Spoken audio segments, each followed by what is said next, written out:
And it's live. All right. Hello to everybody who is here. This is Hall Yeah Comics. I am Nate, and I am joined by Mark Russell, one of my absolute favorite writers working in comics right now. So, Mark, hello to you, and thank you for being here. Oh, well, thank you for having me. This is great. Yeah. I You have a new book that just came out called Vanishing Point. Came out last week, and you had posted about it on Instagram. And I just I left a message to you after I had read it that I loved it, and that if you wanted to come on a I can't remember what I said, something like a mediocre YouTube channel and talk about it, and you said sure I do, and here you are. Well, who would with it, underselling it like that always I think helps. I think it endears you to me. So yeah, but I like doing YouTube shows and I like talking about things I'm working on. Because I feel like as a writer, you work, 90% of your job's isolation and rejection. So when somebody wants to talk to you and wants you to talk about the things you're working on, it's refreshing. It's actually a nice experience.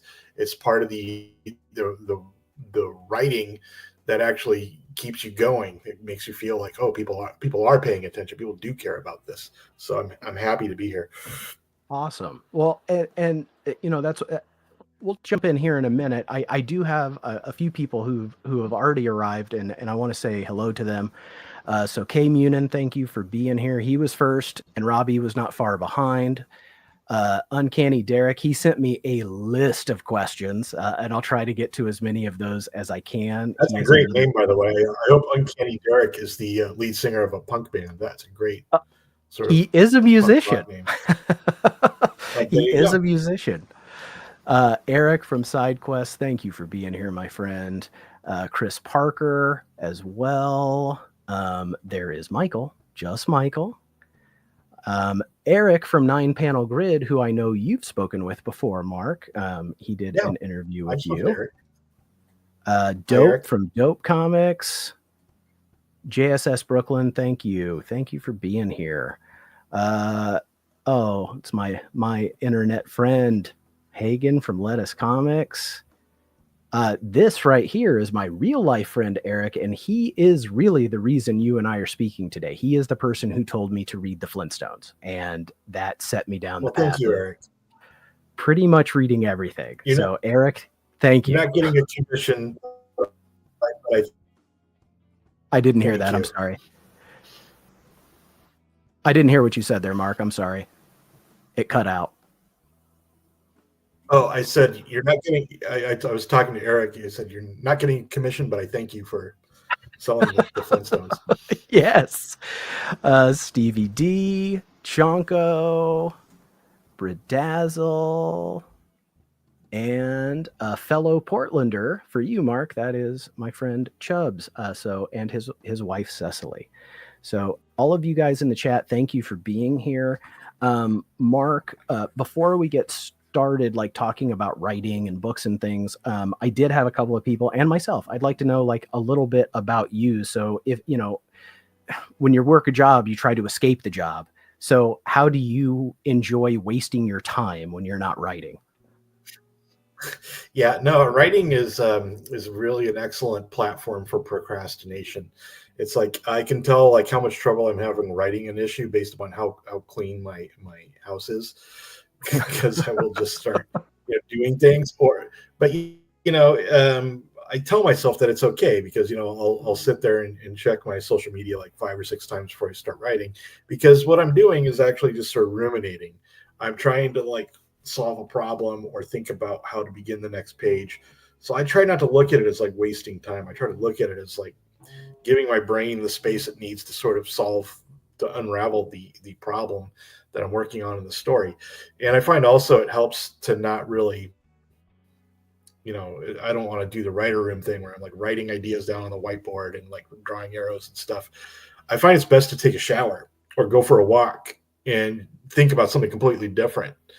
And then when you sit back down in front of the laptop, it's like having given your subconscious like an hour or something to work on it. Usually works much better for me than trying to talk myself into a good solution. Because I think when you're aggressively, when you're spitballing and you're just shouting out ideas and whatnot, what you're usually doing is coming up with the ideas that everybody else would come up with. You're sort of saying the things that are obvious that anybody in that situation would do. Whereas if you don't think about it at all, if you take a nap or you go for a walk or something, and you're thinking about something completely different, then the solutions your brain is coming up with are the ones that are unique to you, the ones that you and probably for better or for worse, not many other people would come up with. And those are the ones you want, I think, in writing. Very cool. And you come up with some unique things for sure in your writing. There's a lot of panels that you have where, I mean, I literally laugh out loud. You know, I will think things are funny a lot, but it's rare, I feel like, especially in a lot of modern comics, that you're going to laugh out loud at something. Like the humor is so well done. And do you feel like, I mean, they started off as funny books, you know, comics were for kids and Yeah, they and they the would word tell funny comics. stories. It's when So you tell where, people you yeah, want to write a comical comic, people like act like you're a leopard. so yeah, I mean, where has that gone? Because there's not as much humor in comics as there used to be, and comics is a medium that really allows for so many different kinds of stories to be told in different genres. But it feels like that one has kind of been left behind because maybe it's not, I don't know, it's not cool or something. You have so much Well, I humor think in it's your a couple books. things. Well, thank you. Yeah, and I think that there's a couple of reasons why you don't see more humor comics. And I think one is it's hard to do. It's hard to write. It's easy to write humor. It's hard to write humor that's actually funny. And that's the challenge. Yeah. And also, I think you don't want, even if you are writing something humorous, you don't want it to come across as like a network sitcom. You don't want it to feel like it's just joke after joke after joke with no that do nothing really for the story, aren't really about anything other than just telling jokes. So I think it's a trap a lot of people fall into when they try to write humor is they think about it being funny first and not thinking about it serving anything else beyond being funny. So what I try to do is like I don't try not to focus on the humor. I try to write about the things I want to write about, the social critiques, the story, the characters, and then just look for moments where I find it personally funny. And there's a George Saunders quote, which is sort of, I think, uh, it gives voice to my entire approach to writing humor, which is that humor, he says, humor is just the truth faster than you expected it. So that's the way I try to write. I try to write not jokes or not, traditional jokes or punchlines, but just try to write what it is I am thinking or what the character's thinking as bluntly as possible. And that usually makes it funny. Do you think that that makes it funny because like a lot of times the truth or the things that you're writing about or that people are dealing with, it's either, you know, that phrase, I either have to laugh or cry. And a lot of times when that bluntness comes out, it is funny, but it's also a little you know, there's a little sadness to it sometimes that I notice in a lot of the things that you write. And I don't mean that in like that it's sad to read. I was trying to figure out how to pin it down, but like your writing reminds me of the characters that you write remind me a lot of the characters that Kurt Vonnegut writes. He's one of my favorite novelists, and his characters have this like this optimism in the face of you know, big things that are working against them. And I see that a lot in your characters, that same kind of attitude.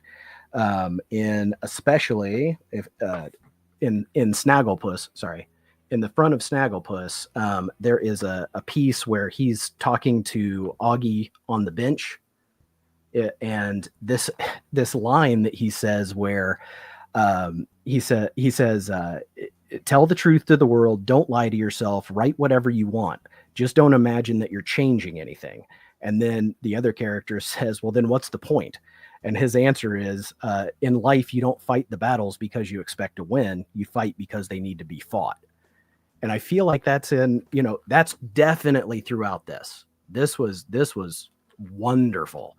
But I felt that in the Flintstones too. I felt that in One Star Squadron. That kind of, you know, these characters are doing the best they can in the face of adversity, and they're doing it. And you're delivering it in a way that is fun and funny to read. Well, thank you. Yeah, I think a lot of that is just, like I said, the truth faster than you expected it. And a lot of it is the you saying the quiet part out loud, the things that we think to ourselves, or the things we suspect are true, but are just too horrifying to say out loud. If you have characters say them out loud, it is either funny or it's really sad, and sometimes it's not clear which it is. And so I Yeah. always find that when characters do that. Also, you mentioned Vonnegut. I think one of the things that he does so extremely well is uh, uh, about dealing with human futility, and about the fact that people aren't going to change things, about how people aren't really in charge of their lives, but they can do things to make them feel better about their futility. And it's these little devices about things that we do, the coping mechanisms we come up with to distract ourselves from the fact that we're going over a cliff. That those are like what usually pretty funny. Yes. Yeah. And it just you tackle really big social issues within the writing of yours that I have read. I will say there are books I have yet to track down, and I think top of my list that I have not read that I want to is God is Disappointed in You, because I think that sounds so unique. And the new, I don't know how new it is, but it was so new that the library wouldn't let me put it on hold, and that was Traveling to Mars. Do you, I mean, that's sci-fi. Your newest Wow. book, Vanishing Point, is sci-fi. Are you a big sci-fi guy? Like, what kind of genres do you like to read? And two-part question: what's your, like, what kind of genres do you like to read, and what are your favorite genres to write? Well, I think the answer to both is a little bit of everything. Like I've written westerns. I've just wrote a war comic that's not coming out probably for another 5 or 6 months. I've written science fiction. I've written superhero. There's usually romance involved in my comics, and that's what I read too. I try to read books about life, and in terms of the genres, I like reading crime fiction. I like reading science fiction. I like reading horror. To me, it's really not never been about the genre. I mean, I think that every great book is at least genre adjacent. Like it's got like a flavor pattern that I can recognize as being primarily to that genre, or to another. But they're also not totally in that genre either. There's usually things that are a little outside the parameters of that genre, or that have other sort of genres. There's they're horrifying but they're funny. It's science fiction but it's romantic. I think those are the stories that I really gravitate to, where it's more about a lot of different things going on, because that's the way life is. That feels genuine to me. Okay. Yeah, very smart. I like that. We were talking just for a minute backstage, and you said Flintstones is the book that put you on the comic book map. And so, how did you get that job, or how did you get started in comics? Like, what were you doing before you? Because you have a large body of comic book work. So how did you land that first job, and what were you doing that led you there? Well, I'd written a couple books, one of which you mentioned, God is Disappointed in You, my book about the Bible. And I got offered in 2015 the chance to write a comic book for DC called Prez, about the first teenage president. And at the time, I thought, well, clearly they read God is Disappointed in You and really liked it, and that's why I got offered this gig. It wasn't until years later I was, telling my origin story at a panel in San Diego Comic Con, and I was saying, well, they read God is Disappointing You, and so they offered me Prez. And Marie Javins, who is my editor on Prez and on the Flintstones, happened to be in the audience, and she stood up in the middle of the panel. She said, "No, that's not true."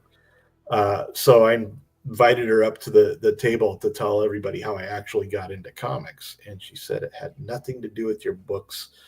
She said you were writing this Count Chocula fan fiction on Facebook, and I read that, and I thought this guy should be writing a comic book. And so that's what it was. It was like I've been writing these sort of like stories about Count Chocula and Frankenberry and Captain Crunch, as if they were in some sort of like Game of Thrones universe of betrayal and high politics. And that's what got me noticed by DC. Weirdly enough, and also ironically, that those little Facebook stories have since become their own comic book called Serial, published by Yes. Ahoy. So Have nothing's ever wasted, I guess. Even stuff you're it. just react. There it is. That's what the little Facebook Count Chocula fan fiction became. This was a hoot. This was so much fun to read, and had one of my favorite like laugh out loud panels was when the Quaker Oats guy showed up and says, "I'm what is it? I'm rich in oats and knowledge," or something was the line, and it was just I think. it was such a like a weird non sequitur moment for me, and it really did. It stopped me and made me laugh out loud. I loved He that one. was the lawyer. He was the Count Chocula character, who, for legal reasons, it's not Count Chocula in the book. He is I the Marquis de Coco, but the Quaker Oats guy is his lawyer. He's defending a guy he knows is a vampire. Yeah, it was very funny, and the villagers, how upset they were that they couldn't just go ahead and set him on fire because they had to go through procedure. A Yeah. couple of questions here in the chat. What do you find is the easiest and hardest things to write? Is there anything that naturally like you can just Well, I think that action's the easiest, I think, because it's largely on the artist, especially in comics. It's largely up to the artist to make it work. And also, I think you can break it into as many or as few panels as you want, and it usually works. I think the hardest is romance or some sort of deep emotional thing. The hardest thing is to make somebody feel something on a page, and it is absolutely the most valuable thing to do in a comic too. It's like you can have all the cerebral arguments or deep philosophical sort of musings, or really cool plot turns and stuff. It doesn't really come close to meaning as much as when you make somebody feel what you're feeling on the page. okay, that's I an think that's excellent ultimately the goal of writing, is to create like a conduit for what you're feeling about something, and tricking somebody else and feeling it too. And so that's the hardest, but also the most valuable thing. So that connects directly to something I wanted to bring up and ask you when you agreed to be here. And I'm gonna bring it up actually because I went ahead and snipped the panels. Okay, so in the Flintstones, there is this moment where the animals that are acting as parts of doing the jobs, the appliances, the moose is just a coat rack, the stork is a lamp, and the armadillo is a bowling ball, and then locked in this closet in the dark is this elephant who's the vacuum cleaner. And the bowling ball asks him, well, don't you have any friends in there? And he's like, well, what's a friend? He doesn't even have a name. He doesn't know his name. And they have this cute little beat. And this is one of those humor moments too, where it must be hard to write because when you tell a joke, you can, but to put that into panels, but they have this moment where they stare at each other, and then the little elephant vacuum cleaner says, does this mean we're friends? And so I got really endeared to this little relationship between the appliances and things.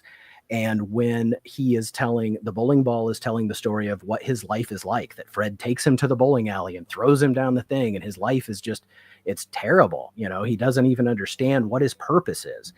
And this was the moment here where the elephant tells him, I have no idea if I'll ever see daylight again, but do you know what keeps me going in the dark? And he's holding his head. He says, well, what? Knowing that my friend Bowling Ball is on the other side of the door, it makes me think that the only meaning to life is that which we get from each other. And I'm not exaggerating here. Like this in the story, like it stopped me dead. My eyes got misty. I think this is the only time a comic book has made me cry. Like not sob, but I was like, holy crap. this is a Flintstones comic book, and it's like giving me the feels. And how did you like, you said earlier that you like to write about what you want, regardless of what the characters or the book is. So can you talk about that? Because this felt like this felt really big to me. But what did that mean to you when you wrote it? Well, it's about how I feel like we look for things to give us meaning in life, like achievements or possessions or whatnot. And really, most of human evolution was spent without any of those things. Really, the only thing that we've ever been able to count on to give us meaning is each other. And the stuff that we spend our lives chasing are the things that take us away from those relationships. And so that's kind of what it is about how we spend our lives being treated like appliances. It's like we don't even, most of the people in our lives, we don't even know their names. It's like we know them as the barista, or we know them as the checkout counter person. We know them as appliances, and we ourselves are known as appliances in our daily lives.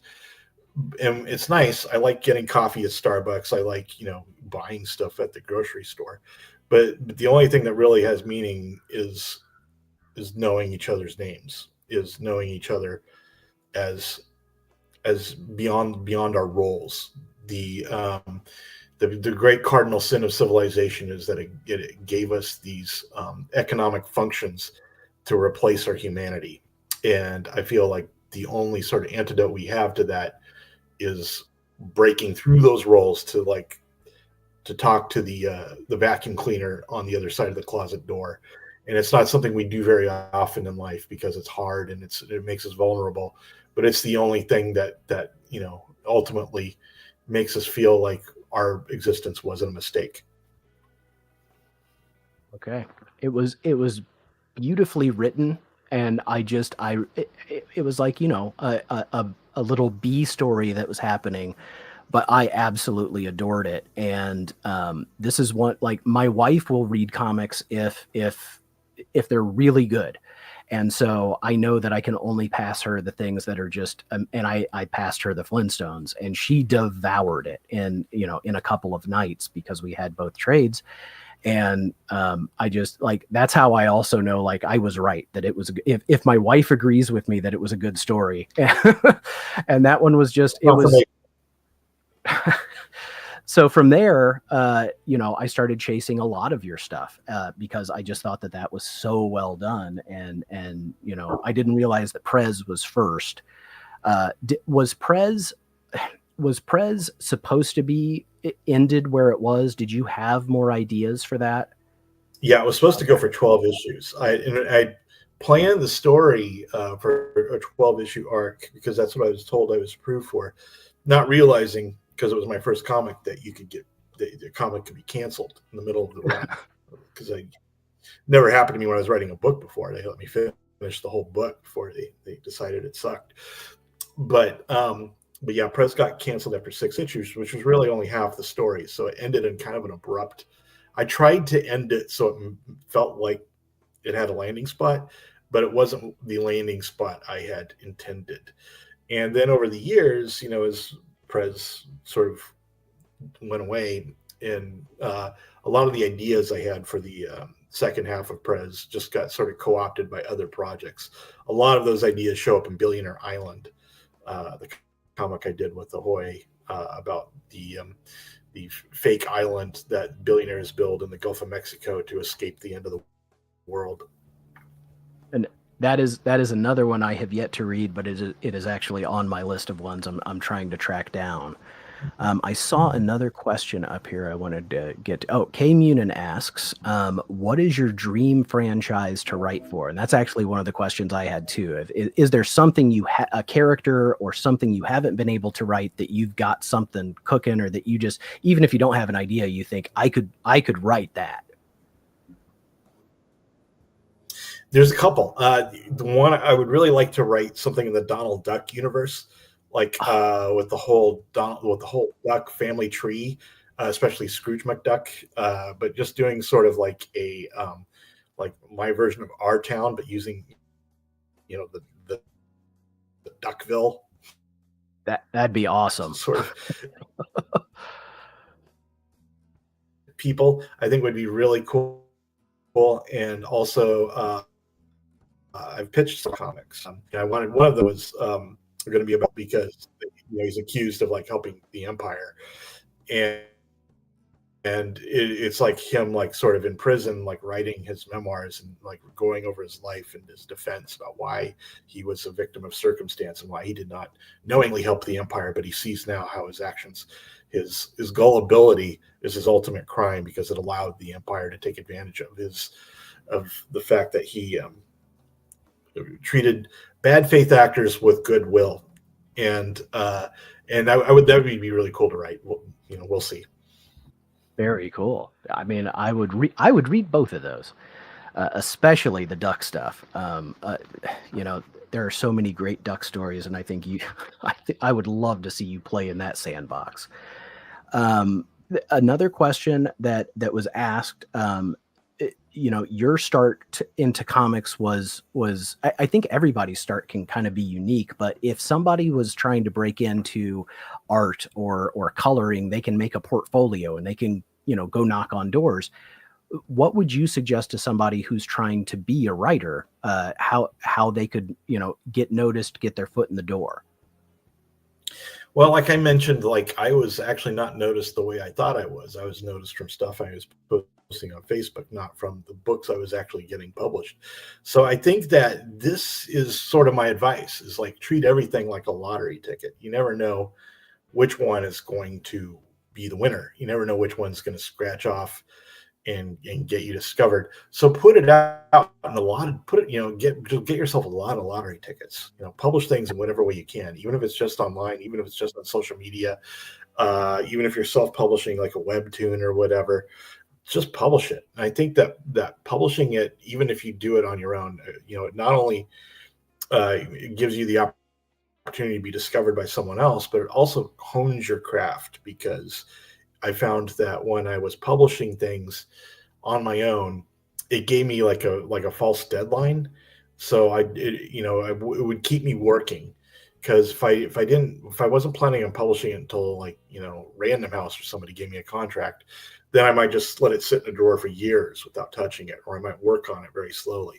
But when I know I'm publishing this myself and it's got to be done in like 2 weeks, you're working on it. And so I think giving yourself deadlines and publishing things in whatever whatever means you have at your disposal, that is like not only putting your stuff out into the world where it can be discovered, but it's also making you a more diligent writer, which, frankly, that's the big dividing line between the writers who make it and the writers who don't. I think it's just that the writers who make it always write. They are diligent and they're disciplined about writing, if not every day, most every day. That goes that kind of connects to another question in the chat here is, oh, not that one. Is there, do you like have a schedule where you force yourself to write like a certain time of day? Do you clock in and out? Or, how do you approach the job? Because you're in charge of yourself. So how do you approach this so that you stay on task and can continue to hone your craft?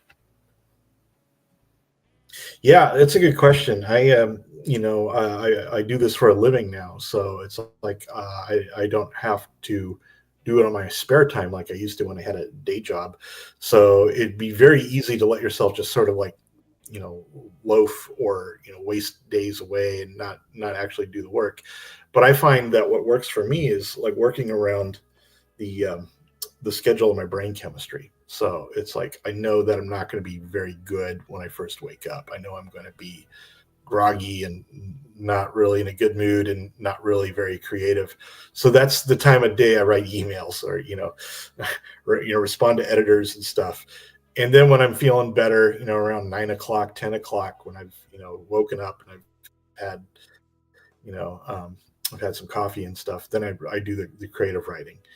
And then after a couple hours, I'm usually burned out on it, and so I go to the gym or I go for a walk or do something to sort of give myself a break. And then in the afternoon I write again. And then, depending upon how well it's going, I'll give myself another break and then come back and write again in the evening. Or if I've gotten a good amount done, sometimes I'll just call it a day after like 2 writing sessions like that. But I find that that's kind of when my brain works the best. It's like for creative writing is in the late morning and then in the afternoon. After like 8 o'clock, my brain just sort of turns to oatmeal, and I'm not really good writing after that. So any writing I do in the evening is generally like, passive aggressive emails, not creative stuff. When you are writing, when you're in that creative zone, what's your process for putting your script together? Are you an outline guy? Do you kind of chunk up? Do you have an idea of like everything that's going to happen in issues 1, 2, 3, 4, 5, 6, and then you go in and fine tune, or do you just start writing pages?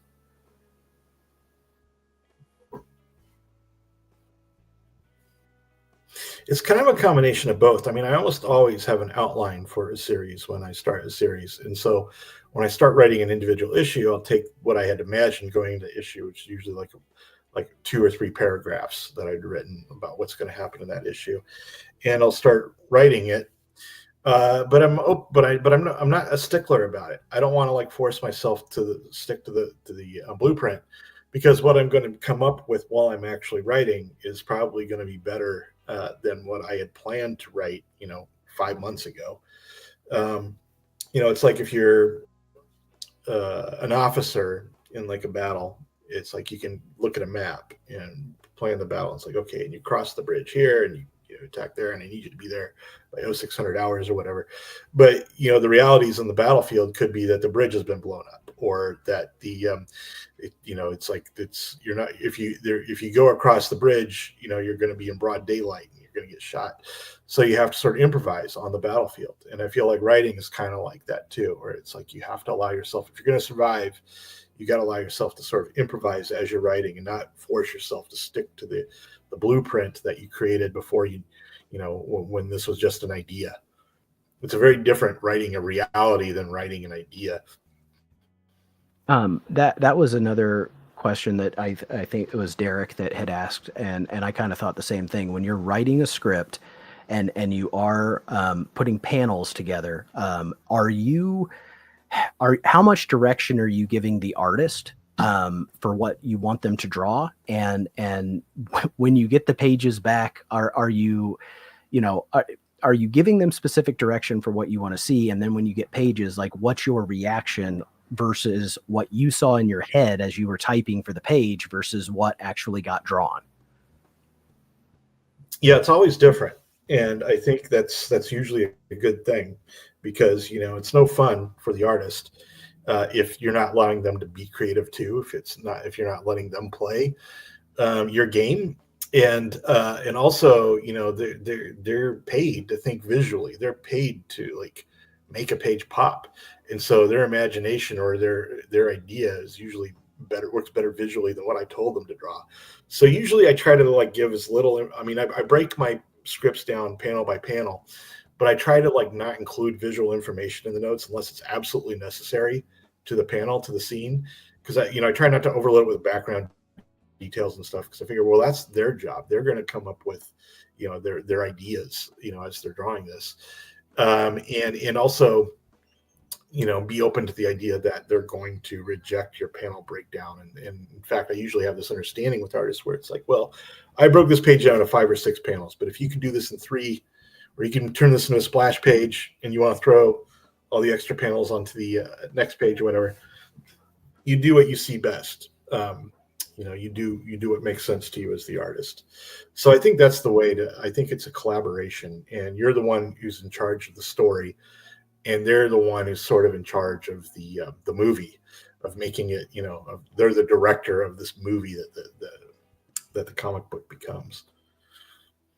Well, whatever you're doing works because you work with some really good artists, Steve Pugh, Mike Allred. And when, as a reader, when I'm reading, like the pacing and those, the way that the story flows, it always works really well.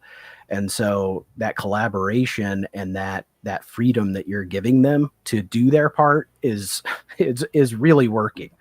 Uh, it, I just want to jump into the chat here. Robbie, and I was wondering this myself, do you have influence from the golden, silver, or bronze age comics? And my thought specifically was the Superman Space Age and Batman Dark Age. Those feel very Silver Age to me, like silver influenced in terms of the, kind of the over the top science and silliness and fun of it. So did you take influence from the Silver Age DC to create those? I mean, I'm sure subconsciously I didn't set out to like make a Silver Age comic. Yeah, but I loved like the old, and I loved like all Steve Gerber's comics, things you've read when you're writing. It wasn't, like I said, conscious, but it was definitely informed by, this is my sensibility of what a Superman comic should be.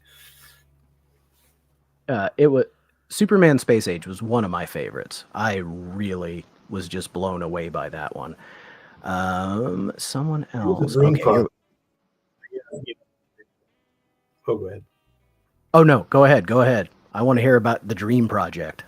Well, it's something that I always, if they let me write one superhero story, that's what it would have been. I mean, Superman Space Age was the one Superman story, the one superhero story that I was just dying to write. Yeah, it was like I said before, like the story and the art worked together so well. The tone of it was just fun and different. I've been a big fan of Mike Allred since the 90s with Madman. And so is there going to be a third? Are you going to do, is this a trilogy? Is there going to be another age story coming from? Yes. We're working on a Wonder Woman one. So. Oh, that's outstanding. That's cool. I'm super stoked because I have loved both of those. And yeah, your superhero stuff. Also, One Star Squadron to me was it was hilarious, a lot of heart, and it reminded me of the Justice League International stuff that I loved reading when I was growing up from Keith Giffen and JMD Mateus. Just yeah, give me more superhero stuff, but don't stop writing the other stuff you're doing too. What is your favorite comic book story arc that you've read that you feel influenced? I'll do what I can. Right here from JSS Brooklyn. What's your favorite comic book story arc that you've read and that you feel influenced you the most? Well, the one, I'm not sure how much it influenced. The one I read, right, is that this is Chef's Kiss. And if I can, the run in Sandman between, I think it was like issues 50 and 55, starting with Ramadan, which might be the best single issue up with the story in At the End of the World, which is like a series of like of these characters that come from like different universes, sort of like waiting in this inn for the storm outside to subside, and they tell each other stories of their lives. And yes, it was like the perfect sort of like format to tell a bunch of short stories and to make them feel like they fit together. And weirdly also had a cameo by Prez Rickard from the first comic. It was one of the first comics that they sent me, like when I was hired to write Prez, because Prez Rickard was in one of those stories. So but I just love that run. That like 5-6 issue run is amazing to me. What was that your first exposure to the character of Prez? Yeah, I mean, it was that, and they also gave me the original 4-issue run from 1973 at the same time to read, and also Ed Brubaker's "Smells Like Teen President." Yes. So that was it. That was my first. That was my first exposure to Prez. Yeah, for me, the Sandman story, which I really liked, and then someone said, that's a comic from the 70s. And I'm like, no, it's not. That's ridiculous. And it is. And it's ridiculous, and it's weird, and it's great. And yeah, Brubaker did that one shot, which was a lot of fun too.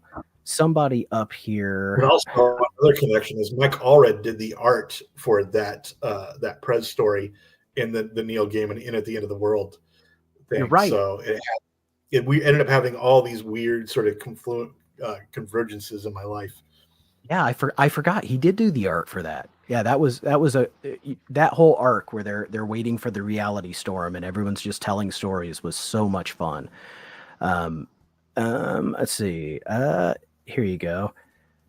Have you ever stopped and thought to yourself after you've written something, "Wow, this is something special," about your own work? Yeah, you do have these moments. You're not always right about that, but you do have those moments where you feel that way. And I feel like probably the most recent time I felt that was with Traveling to Mars when it came out. It's like I felt like each issue, it's like this is probably the best thing I've written. Is what I kept thinking, like feeling as I turned each issue in, and I hope people check it out. It's in book form now, but I feel like it sort of went under the radar. But I also feel like this was a story that it's one of those stories that you feel almost like you're getting a telephone call from somebody who's a better writer than you and is telling you what to say. Why did that one go? It went under my radar too, and I'm somebody who, when I see a book by you on the shelf, I grab it, or if I see something's coming out, I make a mental note. I didn't hear anything about this book until I think you were on the Word Balloon YouTube channel, and you had mentioned it, and I had not seen any of the single issues. Why do you think that that one has gone under the radar for you? Yeah, I I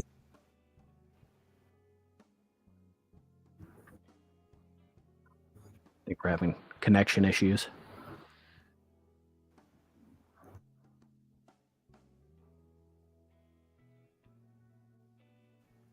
yet it's the subject matter. If you tell somebody to Mars and it's like diary entries on the spaceship talking about his like wasted life on Earth, it doesn't scream box office gold.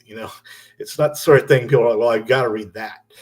But I feel like the fact that it is sort of about it is about sort of life is what I think made it so good to me when I was writing it.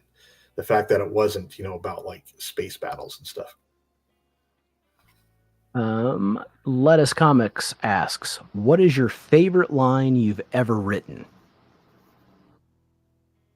Oh, gee. I think there's a line. Speaking of traveling to Mars, I think there's a line there that I love where Roy, the main character, is thinking, he's remembering his religious upbringing as a child, and at some point he says, "I don't believe that there is a God anymore, but I do believe we are here to make each other feel as if there is one."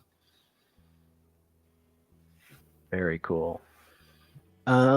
Stevie D wants to know that artists, musicians tend to be hypercritical of their performance. Do you ever feel like something could have turned out better? Yeah, usually. I mean, I don't even know if it's an opinion. I think almost always you could say as a fact, this could have been better.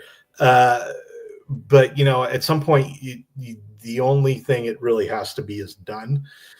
And so my rule is if I find that I am changing, I'm always changing. For me, writing is like 90% rewriting, changing what I already had, and changing something back to the way I had it before, and then changing it back to what I change it to. If I'm doing that, then I make myself just choose one and stop, because it means there's not a clear like optimize it. And as your writer, when you're facing deadlines and you're writing multiple projects, you ultimately just kind of have to be decisive. And I think being decisive is better than being right all the time. So, you do make wrong decisions, but you ultimately, as a writer, have to make decisions, and you have to sort of be at peace with that like, yeah, the other way could have been better, but not so much that it was obvious to you that it was better. So just be at peace with what you wrote. I think that's a good attitude to have. How hard is it to juggle, like you just said, you're writing multiple things, sometimes maybe multiple ongoing comic books simultaneously. How hard is it to juggle that?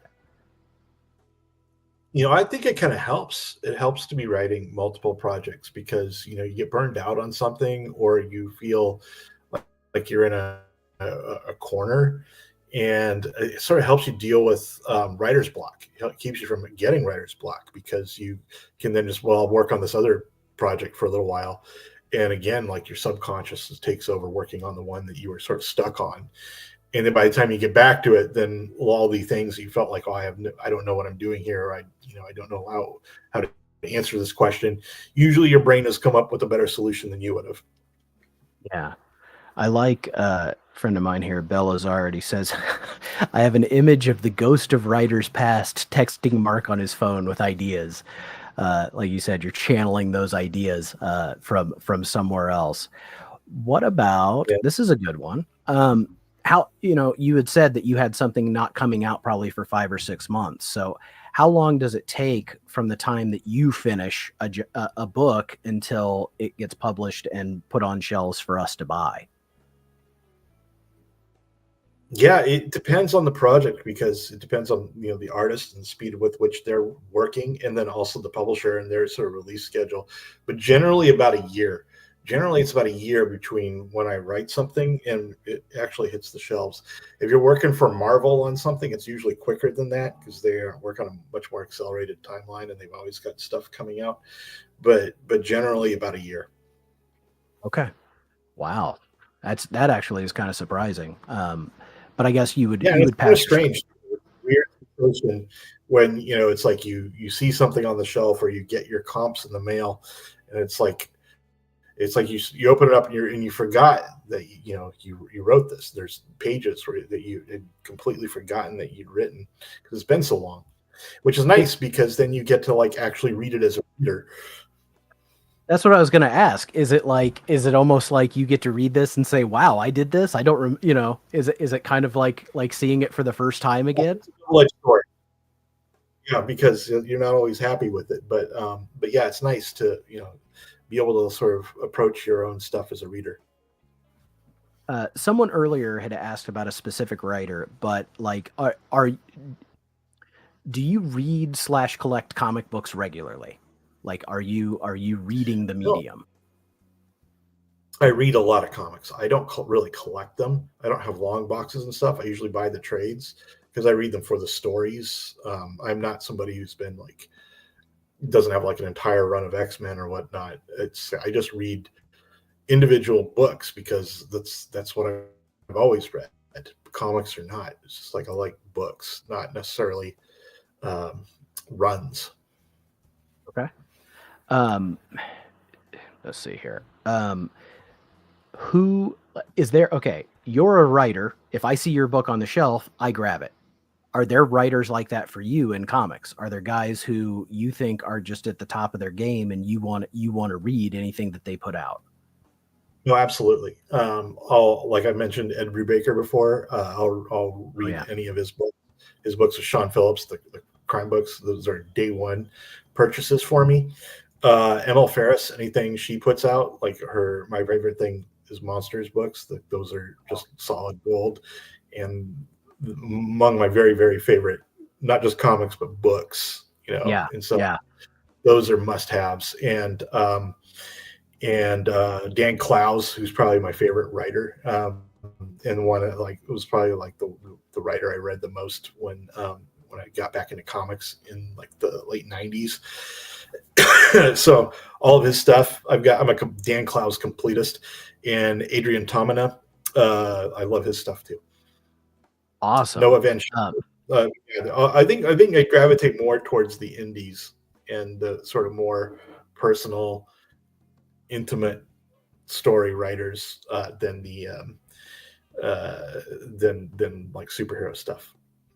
yeah, you just named some of my favorites. Dan Klaus, I have almost everything he's done as well. And he's still doing stuff. There's still new stuff coming out, which is always really exciting.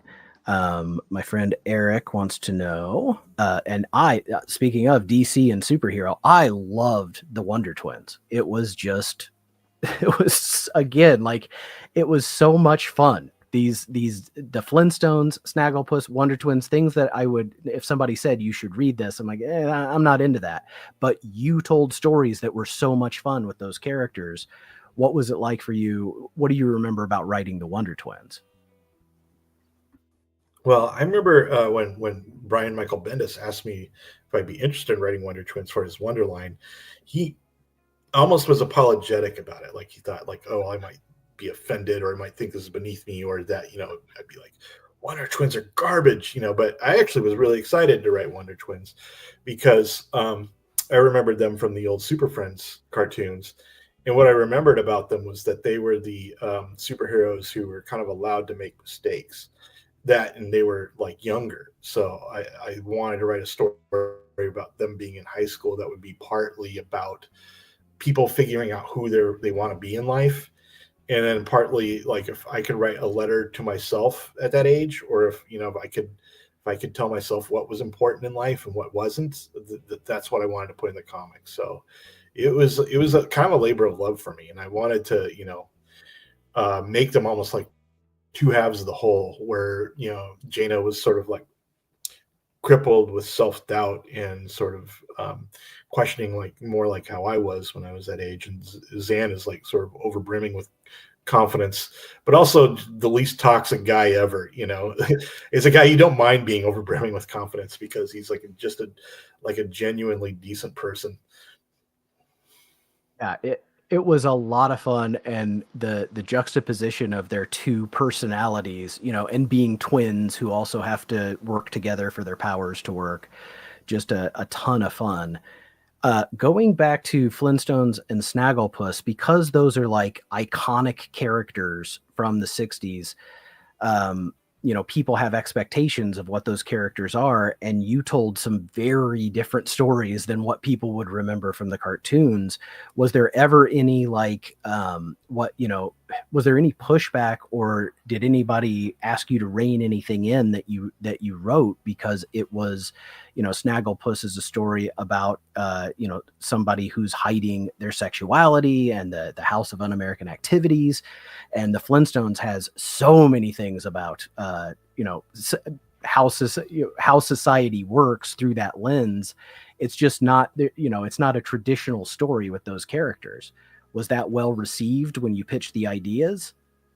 It was received well when I pitched the ideas, not so much so when they actually hit the shelves. There was a lot of like I mean, Dan Didio at DC and Reed Javens, my editor, were very enthusiastic about it and very supportive, and they loved what I was writing, what Steve was drawing. But when it hit the shelves, like when I remember the first press, a lot of the early reviews were like, "He's ruined our childhood," or what is this? What is this garbage? And I think gradually the critical consensus began to turn in favor of the Flintstones, and became sort of a critical darling eventually. But I think at first there was a lot of resistance to it. That, and I got like a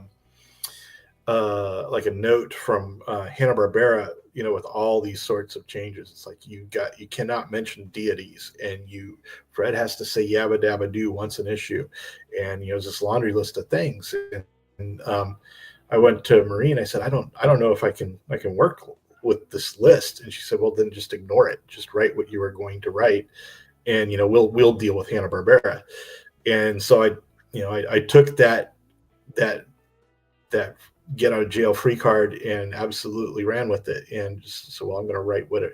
And also at the time I thought, well, this could be it for me in comics, because Prez got canceled, and this looked like it was probably going to get canceled soon. So I thought, well, if this is the last comic book I'm ever going to write, then I'm going to go out with a bang. I'm going to like just write about all the things I want to say about the world and civilization and stuff. And they can drag me out of the room, they can pull the cane out and hook me off stage, but weirdly, I think that's what made it kind of a hit. That's what I think it made it sort of work.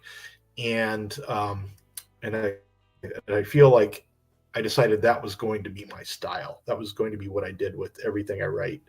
Just pretend that this is maybe the last comic book you're ever going to write. So talk about the most important things you have to say at the moment you're writing. I I think you are correct that by going all in on the Flintstones, the story, the way that you turned things on their ear. For instance, one of my favorite segments in there is the traditional marriage is not a family, a man and a woman raising a child, and the traditionalists are upset that people are getting married at all. They want everybody to go back to the sex caves, and that is one of my favorite lines from that whole thing because There's no such thing as traditional marriage. Marriage is a pretty recent innovation. It's been around for, it's like human race has been around for about yeah, 250,000 years, about where you draw the starting line. And marriage has been around for maybe like the last 7,000 at most. So it's not really, we didn't really evolve for that. I'm not saying it's wrong or it's bad, but keep this in mind that when people are saying, "Oh, you can't change marriage; it's so traditional," it's like, well, not really. It's like, yeah, gay marriage is new, and you might be scared of it, but you know what? So is straight marriage. right. And I loved that holding the mirror up to society and making people look at it through a different through that lens. It was just Right. so Make it people was think so about their own marriages the way they're thinking about like same-sex marriages. yeah. It was really funny and really clever and really well done. And I applaud you for doing that Oh, with thank you. those characters. And I think that's what Not what will be. anyone expected or perhaps even wanted from a Flintstones comic, but here we are. No, it you didn't know you wanted it. That's what it is. That's what you didn't know you wanted from a Flintstones comic. But I mean, going back to Prez getting canceled, what did you have more for the Flintstones, or was that you got to tell everything you wanted to? Not really, because very early on, based upon my experience with Prez, I asked Marie. I said, "Well, how long do you think we could get away with doing the Flintstones before it gets canceled?" And she said, "Probably about 12 issues." So I said, "Well, why don't we just plan to end it at 12 then, so that we can get out gracefully and have an endpoint in mind and not worry about getting canceled?" So she said, "Done." So I had plotted out. I had outlined 12 issues, not really anymore. I've thought about since, I've gotten offers to come back and write more Flintstones, but part of the thing that keeps me, maybe thinking I should not is the idea that each issue of the Flintstones is about a very big topic. Like there's an issue about war, there's an issue about marriage, there's an issue about consumerism. And that's sort of the nature of that comic. And I don't know how many more big issues there are really to talk about in the sort of the macroeconomic way that the Flintstones approaches those. I wouldn't want to just turn it into a soap opera. I I think that's fair. It doesn't make me not want more though. I mean, I totally hear what you're Well, if I think saying. of them, if I can think of some that I thought, well, the key is they have to be like and worthy of the original series. I wouldn't want to just sort of churn some out. I can definitely appreciate that. And yeah, I'm gonna tell anybody. I tell everybody because my friend Eric made me. Didn't make me. He introduced me to it, and because I loved it so much, and because it turned the convention of what you would expect on its head, I really enjoy it, and I tell everybody they should read that one. Oh, thank I you. know we're coming up on an hour here, and I want to make sure that we get a chance to talk about your newest book before we do sign off. And so, Vanishing Point has just come out from Mad Cave, I think, a week or two ago. Actually, no, it was last week. Last It was week, last week. This was really good. This is the B cover that I have. My store was sold out of the A cover, which is also really awesome. I loved this. Would you like to talk about what this project is and what you hope to do with it? yeah. So the short answer is that it's if they let me. This is what it would look like if they let me write the Twilight Zone. It's a science fiction anthology series. Each issue is a self-contained story, very sort of twist heavy. Um, but it's like an existentialist Twilight Zone. It's about, I think, what it means to be human, about what it means to be alive, and about sort of the really difficult choices we have to make as thinking, breathing people. And I'm very proud of it. Co-created with Ryan Alexander Tanner, who's like a Portland artist, and he draws half the issues. But the second one, the second issue, which comes out in June, is it takes place entirely inside like a what appears to be a Jetsons cartoon. And I won't say too much about it, but I'm really excited for that one to come out and for people to read the series. There is the cover Yeah, for there it issue is. 2. Like when I finished issue 1, which is a complete story in and of itself, and then this is on the last page of the story, I was I was instantly so excited because, Flintstones vibes. But just the idea that you're going to do a different story, it's all self-contained, one issue. It's not an anthology in that there's multiple issues. But it's one and dones every time, like a anthology television show. And I the art in this first issue, and don't worry, Robert, I'm not going to do spoilers. I saw that in the chat, but it's not dark. It's a sci-fi story, and right now there's a lot of dark art out there for that sort of thing, a lot of shadows. But this is like so much bright colors and clean lines. It was really well done. I really enjoyed this. After I finished the first one, I was immediately ready for the second issue.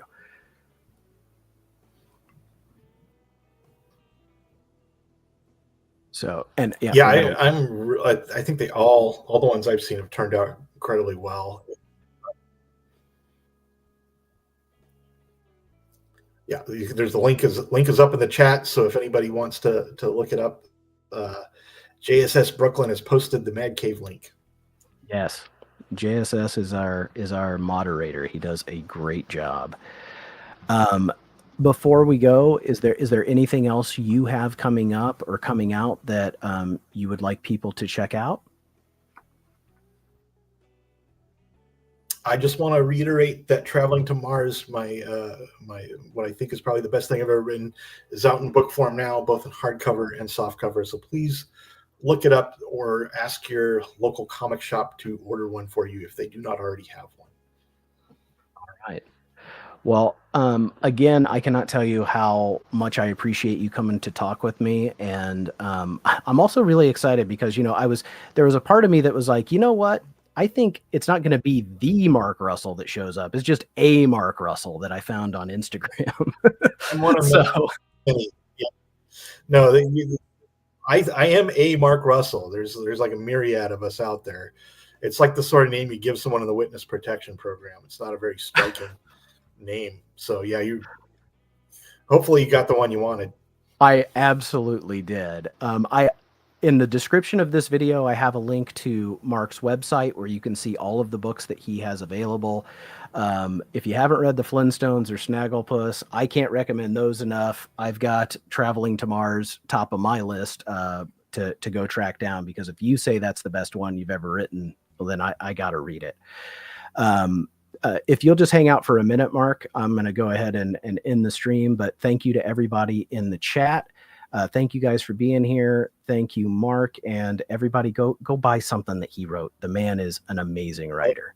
Someone just asked what cons I'm going to be at. So if you're in the Philadelphia area, I will be at the Fan Expo Philly this upcoming weekend. Okay. Oh, hey, I have a question. How come you're not going to? Are you going to Heroes Con in North Carolina? No, I've never been to Heroes Con. I would love to go. Everyone about it, but I would love to go. But I would need them to invite me out there. But if they ever invited me, I would go for sure, because I hear nothing but great things about that show. Yeah, there's a lot of us going this year, and your name's not on the list yet. And I was like, oh, that'd be so cool. All right. Well, thank you, everybody. Yeah, thank you for being here in the chat, and thank you, Mark. And we are going to end the stream. So